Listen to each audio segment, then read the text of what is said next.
Olá pessoal, estamos aí para mais uma aula de história do nono ano. Forte abraço a todos vocês. Estamos aí, deixa eu mandar um forte abraço para a professora de Libras. Qual o nome dela é? Katsuane, né? Diferente nome, eu já estudei com uma colega no passado, ela chamava Catiúcia, bem próximo, né? Katsuane com Catiúcia. Pessoal, olha só, um forte abraço também a todos os nossos alunos aí de Libras, né? Depois eu vou pedir para a professora me dar aquela ideia de como se comunicar aí através das Libras, ainda tem que desenvolver isso aí. Pessoal, a gente vai falar um pouquinho hoje, continuar falando aí, sobre a ditadura civil-militar no Brasil, né? Hoje nós iremos falar sobre o segundo presidente desse processo aí de ditadura militar, o governo do general Arthur da Costa e Silva, ok? Vamos entender um pouquinho para a gente dar continuidade. Prosseguindo, olha só, nós temos aí a imagem dele, o retrato dele, o governo Arthur da Costa e Silva, foi daquela data ali, 1967 até 1969.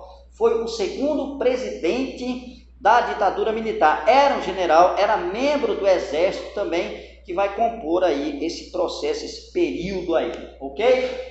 Arthur da Costa e Silva, o nome dele, segundo presidente militar no período da ditadura militar, naquele período que vai de 1964 até 1985, 21 anos de período, regime de ditadura militar aí no território brasileiro, ok? Eleito indiretamente, vamos lembrar o que é indiretamente, aquele processo onde o Congresso Nacional, os deputados, os senadores vão eleger, no caso os deputados, elegeram aí esse presidente, né? Foi um candidato único, observe direitinho, ele foi candidato único nesse período, o qual o Congresso Eleitoral vai elegê-lo, com 294 votos. Teve as abstenções, né? O MDB, Movimento Democrático Brasileiro, ele vai se abster, ou seja, eles não vão participar, eles não vão votar, eles não vão nem chegar lá, alguns deles não vão nem chegar lá para participar desse processo eleitoral aí. Nesse período, nós tínhamos a divisão aí entre castelistas e a linha dura. Quem eram os castelistas? Eram justamente aqueles militares mais intelectualizados, mais intelectual, que saíram ali da ESG, né, da Escola Superior de Guerra, que tiveram muita ligação com os Estados Unidos, que desenvolveram esse pensamento aí, tudo mais, esse combate. E também a linha dura, como a gente comentou na aula passada, os castelistas, eles eram o quê? Eles eram mais brandos, mas não era brando, tão macia a sua política de governo. A linha dura já era um pouquinho mais rigoroso, já era um pouquinho mais radical. Deu para a gente entender isso aí, essa diferença entre os dois. Porém, os dois tinham a mesma ideia de pensamento, né? O poder do Brasil deveria permanecer nas mãos dos oficiais. Os castelistas, por exemplo, eles queriam o quê? Uma transição, um processo de transição. Dava-se o golpe, segurava-se ali na mão dos militares, e logo depois, no ano de 1966, já teriam eleições ali diretas, toda a população escolhendo seus representantes, seu presidente e tudo mais. Já os da linha dura, não. Eles queriam que continuasse ali o processo da ditadura militar enquanto estivesse estabilizado as questões políticas no Brasil. Lembrando que o mundo estava dividido em capitalistas, Estados Unidos, e comunistas, socialistas, a União Soviética. Beleza? Ok, nesse contexto tudo que vai dar esse processo. E os militares eram a favor, era do lado justamente dos Estados Unidos da América, ok? Vamos lá? O discurso dele, a posse dele, o discurso dele vai ser um discurso bem maleável, né? O restabelecimento da democracia no Brasil, a liberalização, a democratização do regime e tudo mais. Isso foi o discurso dele, isso foi o que ele falou, isso foi quando ele assumiu. Porém, na prática dele, foi um dos regimes mais repressivos aí do período da ditadura militar. Beleza? Vamos entender um pouquinho sobre isso aí.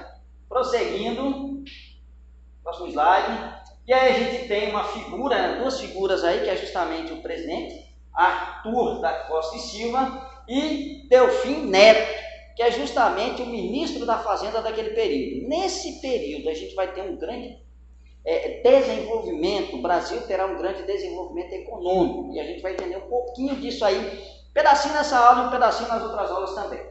A política econômica dele era desenvolvimentista, né? Visava a estabilizar o crescimento industrial a longo prazo. Então, ao passo do andar do processo ali da ditadura militar, do governo militar, eles procuravam ali desenvolver a indústria, certo? Assim como planejar o estímulo ao consumo e investimento público. Existia uma série de obras e uma série de investimentos aí do governo da ditadura militar, possibilitando o chamado milagre econômico, que muitas pessoas dizem assim que não teve nada de milagre, né? E ele afetou várias áreas, né? Vários processos, industrialização, compra de usinas nucleares, construção de ferroviárias, construção de rodovias e tudo mais. A gente vai entender isso aos poucos. Beleza? Olha só, e o milagre econômico foi o processo que vai iniciar no governo dele, visto que o governo dele vai de 1967 até 1969.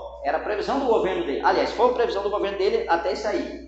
E nesse período, dentro ainda do processo do governo dele, 68 até 73, vai ser o processo do chamado milagre econômico. Crescimento do Brasil, ele vai começar gradativo, ele vai crescendo aos poucos, 10, 11, 12, 14 e ultrapassando essa meta também. É o crescimento do país. Nos últimos tempos aí o país cresceu 10%, já foi um avanço. Nesse período aqui da ditadura militar, o Brasil chegou à 8ª colocação ali no ranking ali de produto interno bruto, ali na colocação dos países mais de economia. A economia do Brasil ficou ali em 8º nesse período. Beleza? Porém, aquele detalhe que a gente observa, não quer dizer que o país crescendo economicamente, o crescimento, a economia vai se dividir com toda a população. Não, nesse período também tem muita desigualdade social e a disparidade, ou seja, a distância, o crescimento da dívida externa ele foi bastante elevado também nesse período. Beleza, pessoal? Inclusive, o ministro da Fazenda, Delfim Neto, ele vai dizer o seguinte: é preciso que o bolo cresça para que a gente possa dividi-lo, algo desse tipo. Engraçado que a gente observa o seguinte: até hoje o bolo cresceu, diminuiu, e a gente ainda não observa essa divisão aí desse bolo, desde aquela época até o dia de hoje. Pessoal, o que a gente observa às vezes é muita migalha. Mas tá bem, mas poderia estar muito melhor se esse bolo tivesse se dividido. Ok? Prosseguindo, deixa eu relaxar aqui para não me empolgar muito aqui, não ocupar o espaço da professora. Vamos lá. Crescimento da oposição. Pronto, pessoal, nesse período também, o que a gente vai entender? Teve também um crescimento da oposição. 1968 teve um tumulto de caráter mundial ocorrido na França. A França, o berço do iluminismo, né? As ideias que revolucionaram o mundo, né? Democracia, cidadania, né? De direitos e deveres, da divisão dos poderes, né? Executivo, legislativo, judiciário, ou seja, da república e tudo mais. Então aquele processo, a França, ela é uma sociedade muito intelectualizada, ou seja, eles têm um nível intelectual bastante interessante, eles buscam muito, fazem muita leitura, aquela coisa toda. E a sociedade estudantil naquele período começou a contestar, a indagar o modo de vida que eles viviam. Para que estudar tanto? Para ter o mesmo modo de vida que nossos pais, nossos avós tiveram, ou seja, estudar bastante para servir ali aos grandes capitalistas, às grandes empresas, aquela coisa toda. Então começou um movimento de contestação daquele período, não só na França, mas também como uma das principais representantes do sistema capitalista naquele período, que foi os Estados Unidos. É ali que vai começar o movimento hippie, que é aquele pessoal que não está muito ligado a ter aquele mesmo modo de vida de seus pais, a ter um emprego bom, a ter uma família interessante, a ter seu carro na garagem, a ter seu emprego. Então eles começam a se desligar, a viver uma vida mais solta, mais relaxada, mas não preocupado com as questões da sociedade naquele momento. Existia naquele período a guerra do Vietnã, e muitos militares, muitos filhos ali da população não queriam entrar nesse conflito. Por quê? O Vietnã estava em conflito para tentar colocar o quê? Um regime socialista para administrar o país. E os Estados Unidos combatiam esse regime socialista, o crescimento ali, a Guerra Fria e tudo mais. Então o que acontece? Muitos jovens não queriam entrar nessa briga.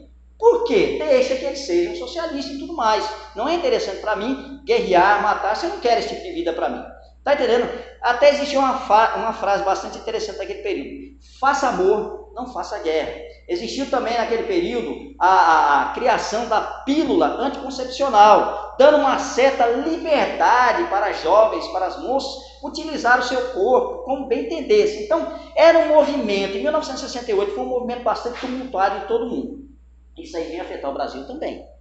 O Brasil também vai ser afetado. O movimento estudante, a UNIA, a União Nacional dos Estudantes, vai aderir boa parte desses movimentos, vai lutar contra a ditadura militar, vai exigir uma maior democracia, né, o retorno à democracia, melhorias das condições aí das universidades, ampliação para as universidades, para os cursos universitários. Por quê? Universidades estaduais, né? Por que acontecia isso aí? Porque existia uma grande quantidade de alunos que tinham passado no vestibular, mas não estavam exercendo, porque não tinha vagas aí nas universidades para eles poderem atuar. Então, eles começaram a organizar uma série de manifestações logo no início dos anos de 1968. O primeiro semestre do ano de 1968 foi recheado de manifestações estudantis. E uma delas vai causar a morte desse jovem aqui, numa manifestação ali, no restaurante chamado Calabouço, que era um restaurante universitário, que tinha o objetivo de fornecer uma alimentação com melhor qualidade e com preço baixo, mas ela não fazia isso aí. Então, motivado por essa falta de, digamos assim, compromisso, né, onde o restaurante universitário não oferecia essa alimentação de qualidade e nem com esse preço atrativo para o jovem, para o estudante, então eles resolveram fazer uma manifestação contra isso aí. Nessa manifestação vai morrer esse jovem, Edson Luiz de Lima Souto. A partir de então, tem uma série de outras manifestações, inclusive a passeata do 100 mil. O que foi a passeata do 100 mil? Foi uma grande quantidade de pessoas que numa missa de sétimo dia deles vão se reunirem. Aí vai se reunir não só estudantes, mas vai se reunir artistas, músicos, intelectuais, trabalhadores, uma série de membros da população, fazendo uma quantidade volumosa, que é essa que a gente observa aqui. Todos eles contestando, todos eles indo contra a ditadura militar. Beleza, pessoal? Então deu para perceber essa ideia, né? Outra coisa também, rompimento nesse período. Tudo isso aí contra as ideias militares, contra o regime militar. O rompimento de pessoas que haviam defendido a ditadura militar logo no início, como por exemplo Carlos Lacerda, que era governador da Guanabara, que defendeu a ditadura militar e depois teve seu mandato cassado. Infelizmente, né? Aí o que vai acontecer? Ele vai aderir uma luta contra a ditadura militar, que será a chamada Frente Ampla, que terá ali a adesão, a contribuição, a participação de JK, lembra de JK? Juscelino Kubitschek, consultor de Brasília e tudo mais, e de João Goulart, que foi justamente o presidente que foi deposto ali com o golpe militar de 1964. Então, todos esses processos aqui vão contribuir, vão fechar, vão apertar o cerco aí contra a ditadura militar, contra o governo do general Arthur da Costa e Silva.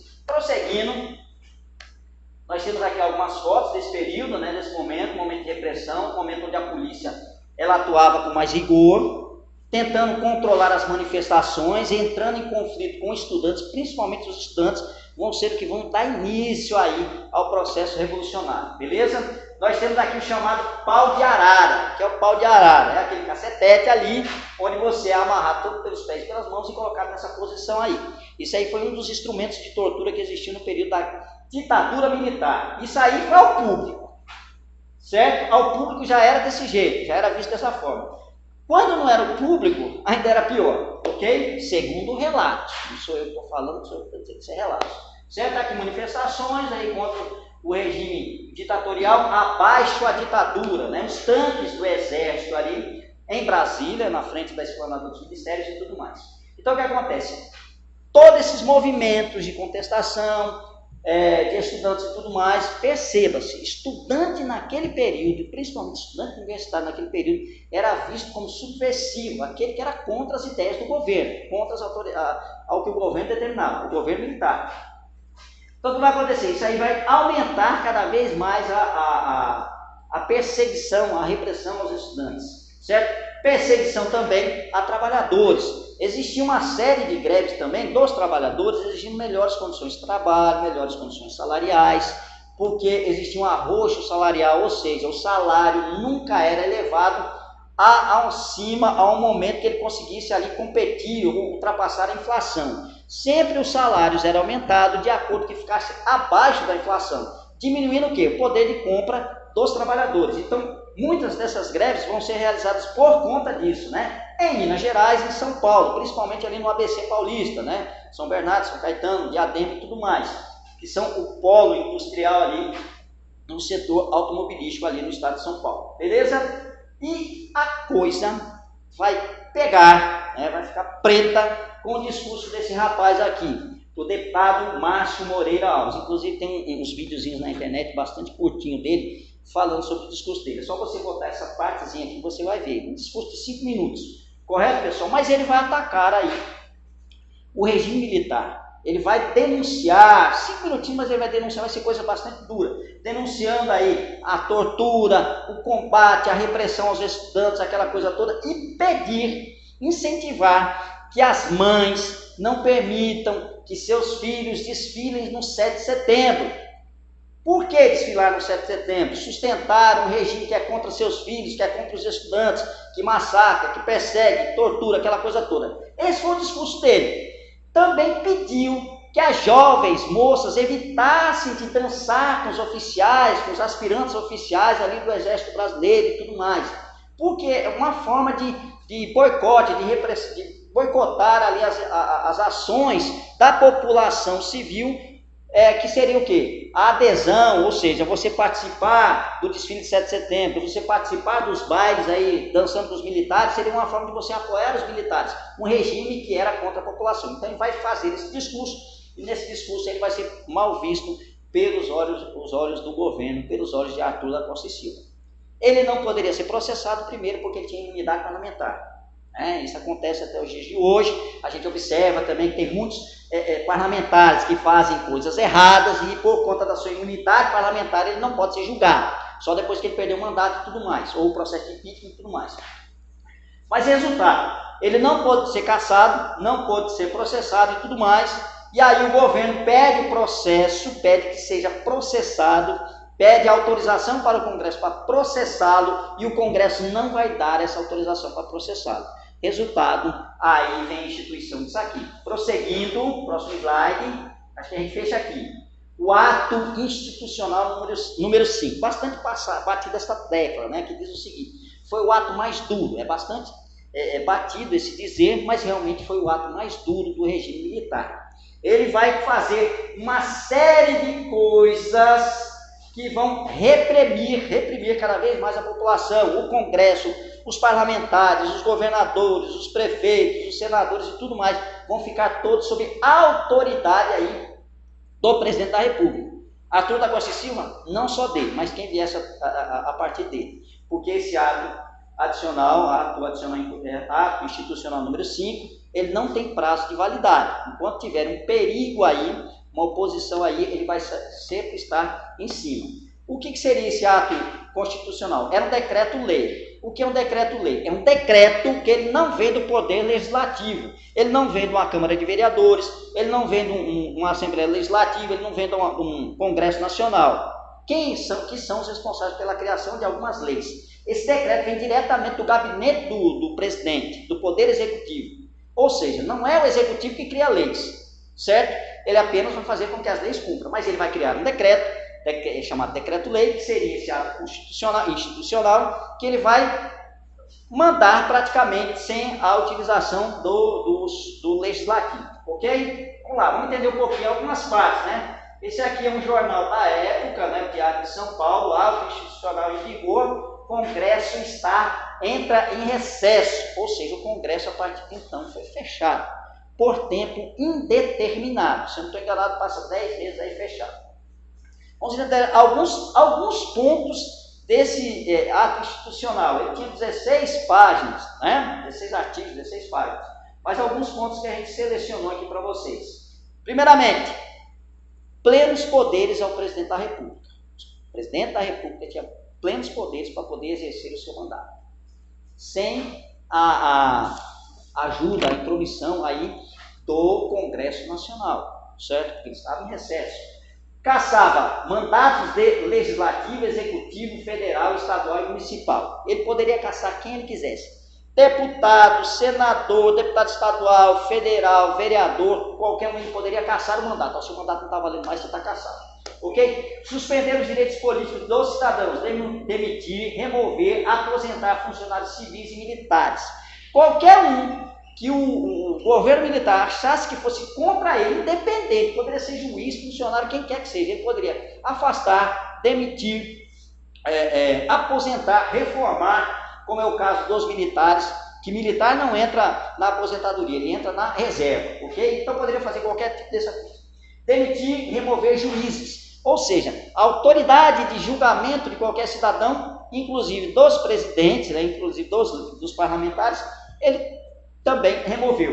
Decretar um estado de sítio sem restrições no país. O que é o estado de sítio? Todas as liberdades civis e individuais do cidadão agora não existe mais. Aquele que for considerado inimigo do governo terá qualquer direito de falar, direito de ter uma defesa e tudo mais, ele não vai ter mais, sendo considerado inimigo do governo. Então é um negócio que deixava você bem com medo naquele período, né? Confiscar bens para punir a corrupção. Se tivesse um bem ali que fosse fruto de corrupção, ele confiscava. Legislar por decretos, aquele que vinha diretamente do gabinete do presidente, e baixar outros atos institucionais complementares. O Brasil teve 16 a 17 atos institucionais, esse aí é o quinto, e é o mais duro. Correto? E o fim do habeas corpus, né? O que é o habeas corpus? Aquela liberdade que você tem, você cometeu um crime, você está sendo julgado, é suspeita aquela coisa toda, você tem o direito de responder em liberdade, tem moradia fixa, aquela coisa toda, trabalho e tudo mais, então você pode responder em liberdade. Nesse período, esse direito ele vai acabar. Se você fosse uma pessoa que ameaçava a segurança nacional, você perdia esse direito. E os acusados passaram a ser julgados por tribunais militares sem direito a recorrer. Mais esse detalhe também. Beleza, pessoal? Tudo isso aí, deixa eu dar uma olhadinha aqui, Rubens, para ver onde a gente está. Pronto, beleza, volta um pouquinho, por favor.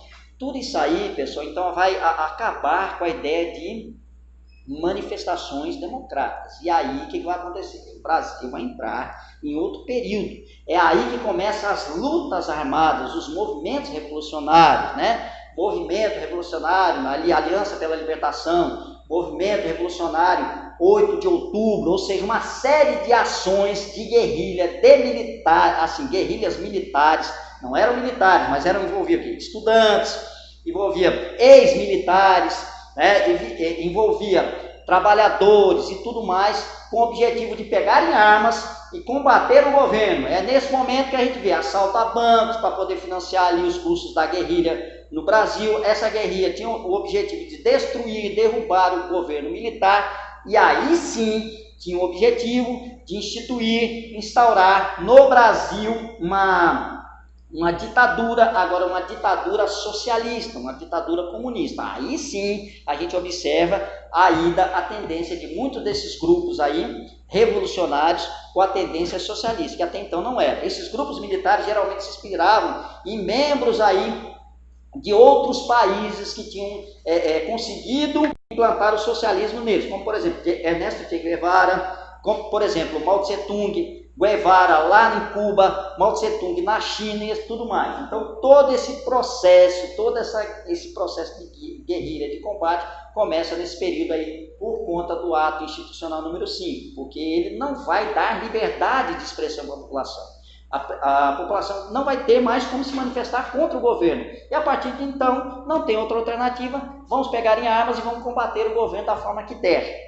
Vão ser reprimidos, todos eles serão reprimidos porque terão militares lá treinados, bem armados, bem equipados, ali com toda uma estrutura lutando contra o governo, e a maioria deles serão reprimidos. Mas é assuntos que a gente vai ver com mais calma, com mais detalhe nos próximos capítulos. Beleza, pessoal? Ficamos por aqui. Correção de exercício da semana passada, ok?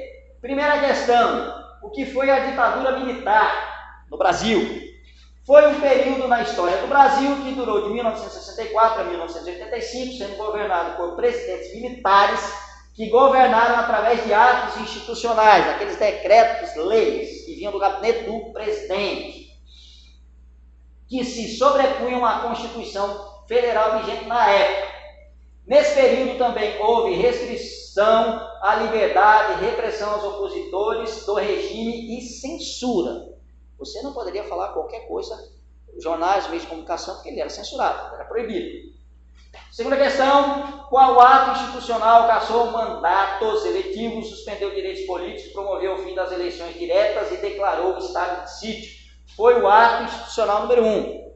Também bastante duro, pessoal. Se a gente for analisar direitinho, também não foi leve, não. Terceiro, o que determinava o ato institucional número 4 e número 5. Eu botei o número 5 na semana passada para vocês fazerem tipo como uma pesquisa, né? Porque a gente ia tratar nessa aula aqui. O ato AI-4 revogou a Constituição de 1946 e o AI-5 foi o mais duro dos atos institucionais, permitindo plenos poderes ao presidente, a cassação de mandatos de parlamentares, suspensão do Congresso Nacional, promoveu a censura, o fim do habeas corpus e etc. Prosseguindo. Quarta questão. Qual ato institucional determinou que todos os partidos políticos fossem fechados e a adoção do bipartidarismo, aquele partido do sim e do sim senhor, né? A Arena e o MDB. O AI-2, ok? Quinta questão, cite algumas ações do governo Castelo Branco. O rompimento das relações diplomáticas do Brasil com Cuba, que era comunista, a criação do SNI, Serviço Nacional de Informação, que ficava investigando ali qualquer ato do cidadão. Você poderia ter entrada ali de um novo aluno na universidade, ali esse novo aluno era um membro das Forças Armadas, do Exército e tudo mais, que estava apenas para investigar o professor, o aluno, todo mundo, para saber quem é que tinha ideia subversiva, que era contra o governo, ok? O PNH, Banco Nacional de Habitação, e a criação do Fundo de Garantia por Tempo de Serviço, certo? Que você teria que abrir a mão ali, você passava a ter essa conta, mas teria que abrir a mão ali da sua estabilidade, né? Então daquela remuneração que você tinha por ano de serviço, ok? Exercício para a próxima semana. Primeira questão, o que provocou a criação do AI-5, ok? Segundo, o que criticou o discurso do deputado Márcio Moreira Alves. Terceiro, o que foi a passeata dos 100 mil. Quarto, o que foi a frente ampla. Quinto, o sexto, mas é o quinto. O que foi o milagre econômico? Prosseguindo, pessoal, fica essa mensagem aqui para a gente. Impossível é desculpa para o desistente, desafio para o vencedor. Nossos referenciais, um forte abraço a todos vocês e até a nossa próxima aula, se Deus quiser. Valeu!